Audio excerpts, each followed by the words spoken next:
Hello friends, welcome to Sports All Rounder YouTube channel. Kabaddi தான் PKL 12 தான் Fasal versus ஷாதுலு. அப்படி தான் நேற்று மேட்ச் ஸ்டார்டிங் முன்னாடி பேசிட்டு இருந்தாங்க எல்லாரும். ரெண்டு பேருமே super star defenders, show stopper versus Sultan. And ரெண்டு பேருமே ஈரானுக்கு top class player, PKL top class player. நல்லா இருந்தது. Dabang Delhi versus Gujarat giant. டபங் டெல்லி ஜெயிச்சிட்டாங்க. அண்ட் 39-33 6 பாயிண்ட் வித்தியாசத்தில் என்னாச்சுன்னு பார்த்துருவோம். ஃப்ரெண்ட்ஸ், ஃபேன்ஸ், வியூவர்ஸ், சப்ஸ்கிரைபர்ஸ் அவ்வளோ வியூஸ் போகிறதில்ல. ஆனால் கொஞ்சம் கொஞ்சமாக நிறைய வியூஸ் போகுது டபங் டெல்லிக்கும். நிறைய பசங்க எனக்கு மெசேஜ் போட்டிங்க. காலேஜ்லேயே நான் எல்லார்ட்டையும் சொல்லிட்டேன் சார், ஷேர் பண்ணேன் நான். Thank you so much. Specially Deepak, Rishabh பந்த்னு ஒரு ஐடியிலேருந்து ஒருத்தர் வருவார், அவங்க எல்லாம் சொல்கிறேன். Thank you so much. நீங்களும் எல்லாருக்கும் ஷேர் பண்ணுங்கள், அப்போ தான் நிறைய பேச முடியும். இந்த டெல்லி டீம் வந்து நிறைய மேட்சஸ் விளையாடும், ஏன்னா அவங்க டாப்பில் இருக்காங்க இல்லையா.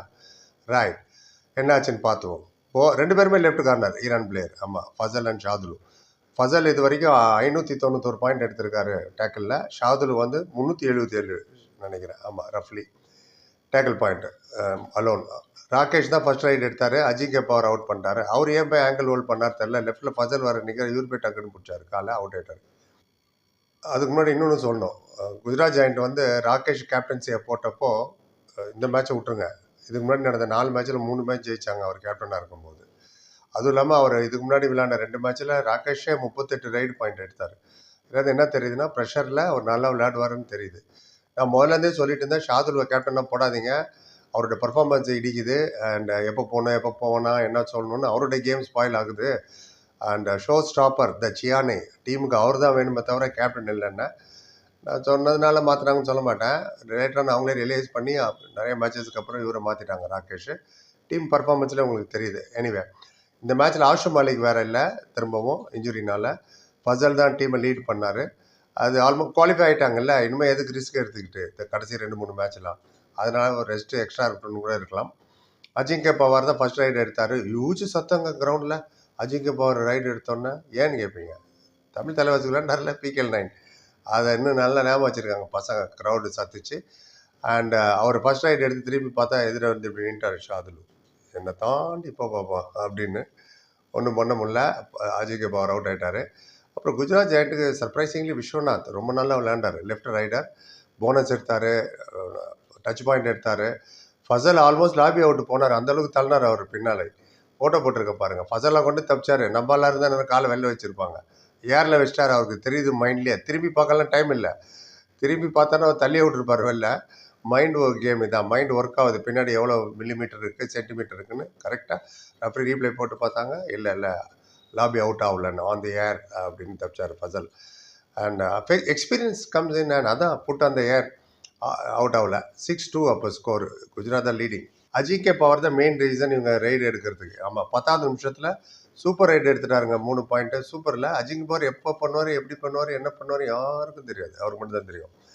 ஷாதுலுவே தள்ளிக்கிட்டு போயிட்டாருன்னா பாருங்கள். இப்போ ஃபஸ்ட்டு ரைடில் ஷாதுல் என்னப்போ என்ன பண்ணணும்னு தெரில. இந்த ரைடில் அவர் தள்ளினார். அவருக்கு ஹெல்ப்புக்கு 2 பேரும் தாங்க, 3 பேரும் சேர்த்துட்டு போய் 3 பாயிண்ட் ரைடு எடுத்துட்டாரு. டெல்லி லீடு எடுத்துட்டாங்க. 8 and 9 டெல்லி 1 பாயிண்ட் லீட் ஆகிடுச்சு. அதுக்கப்புறம் டாமினேஷன் தான். நீரஜ் நர்வால் தான் கிளீன்ஸ் த ஹவுஸ் அப்படி சொல்லாமல் ஆல் அவுட் பண்ணிட்டாங்க அவங்க குஜராத்தை. 9-13 ஸ்கோர். அதுவும் 12வது நிமிஷம் ஆல் அவுட் ஆகிட்டாங்க அவங்க. ஸோ அப்புறமா டபங் டெல்லி. இதில் பார்த்தீங்கன்னா ஃபஸ்ட்டு 10 நிமிஷம் குஜராத் ஜெயண்ட்டு 9 பாயிண்ட் தான். 10வதுலேருந்து 17வது நிமிஷத்தில் 0 பாயிண்ட். 7 நிமிஷத்தை வேஸ்ட் பண்ணிட்டாங்க. அங்கே ஒரு பாயிண்ட் கூட இல்லை, டேக்கிளும் இல்லை, டிஃபென்ஸும் இது ரைடு பாயிண்ட்டும் இல்லை. அந்த இடத்துல தான் இவங்க மேட்ச் கை விட்டு போச்சு. இருந்தாலும் பவுன்ஸ் பேக் பண்ணி வந்தாங்க. அதுக்கு என்ன காரணம்னா, 3 சூப்பர் டேக்கிள் லைனாக. ஷாதுலு 3 இருந்தார். சில இதில் இவர் இருந்தார் நினைக்கிறேன், இமான்ஷுன்றவர். பிரபாதம் நவீன்றவர் ஒரு வாட்டி அவுட் பண்ணாங்க. 18-22 ஆச்சு ஸ்கோரு. அஜிங்கே பவர் ஒரு வாட்டி அவுட் பண்ணாங்க. 20-23 கிட்டக்க வந்துட்டாங்க. அண்ட் விஸ்வநாத்தும் ஒரு சூப்பர் டேக்கிளில் வந்து ஹெல்ப் பண்ணார் 2 டிஃபெண்டருக்கு. பாயிண்ட் கிடச்சிது அவங்க குஜராத்துக்கு. 11-18 ஆச்சு.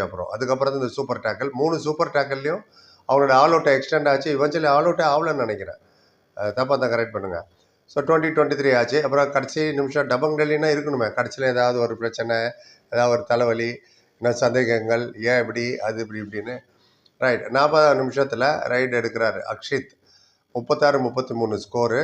அண்ட் எடுத்தோடனே எல்லோரும் சேர்ந்து பாஞ்சாங்க அவரை தள்ளுறதுக்கு. அது சூப்பர் ரைடாக மாறிடுச்சு. தொட்டாரு கூட வெளில போனார், வெளில போய் விழுந்தார். காமெடேட்டரே சொன்னார், he has not crossed the line. லைனை கிராஸ் பண்ணவே இல்லை. அண்ட் அக்ராஸ் த லைன் போல் அது எப்படி லீகல் ஆகும்னு அவங்க பாயிண்ட் கொடுக்குறது மட்டும் சொன்னாங்க கமெண்ட். நானும் அதான் பார்த்தேன். நீங்கள் என்ன நினைக்கிறீங்க? அதில் ரைடு லீகலாக என்ன?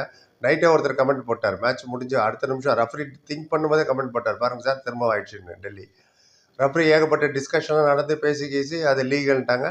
அதனால் 3 பாயிண்ட் கிடச்சிது. அது மட்டும் இல்லைன்னா அவர் லாஸ்ட் மேன் நினைக்கிறேன் அவுட் ஆகிருப்பார். அந்த ஒரு பாயிண்ட்டு 2 ஆல் அவுட் பாயிண்ட் சேர்த்து 36 இருந்திருக்கும், டைக்கு போயிருக்கும்.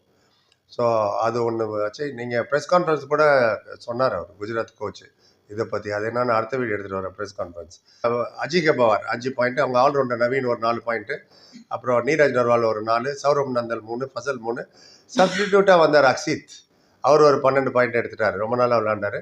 அவங்களுக்கு ஷாதுலு 5, ராகேஷ் கேப்டன் 3, விஸ்வநாத் அவர் ஒரு 4, அவங்களுக்கு சப்ஸ்டிடியூட்டாக வந்த இமான்ஷு சிங் 11 பாயிண்ட் எடுத்துட்டார். இதெல்லாம் பார்த்தா சப்ஸ்டியூட்டில் வரவங்க தான் பாயிண்ட் கிடையாது. நம்மளும் நிறைய தடவை சப்ஸ்டியூட்டாக தான் அனுப்பிச்சோம் போன மேட்ச், ஞாபகம் இருக்கும். அப்புறம் இன்னொரு இமான்ஷு, அவரும் தமிழ்நாடு இருந்தவர் தான், அவர் ஒரு 5 பாயிண்ட் எடுத்தார். மொத்தத்தில் இதான் நினச்சி நீங்கள் என்ன நினைக்கிறீங்க? உங்கள் கருத்தை சொல்லுங்கள் அந்த லாஸ்ட் ரைடை பற்றி. அண்ட் இது வருது நெக்ஸ்ட் ப்ரெஸ் கான்ஃபரன்ஸு. அதே மாதிரி தமிழ் தலைவரோட ஸ்டார்டிங் சவுண்ட் எடுத்துகிட்டு வரேன். குறிப்பாக நன்றி. Like, comment, share, subscribe. சந்திக்கிறேன். Thank you so much.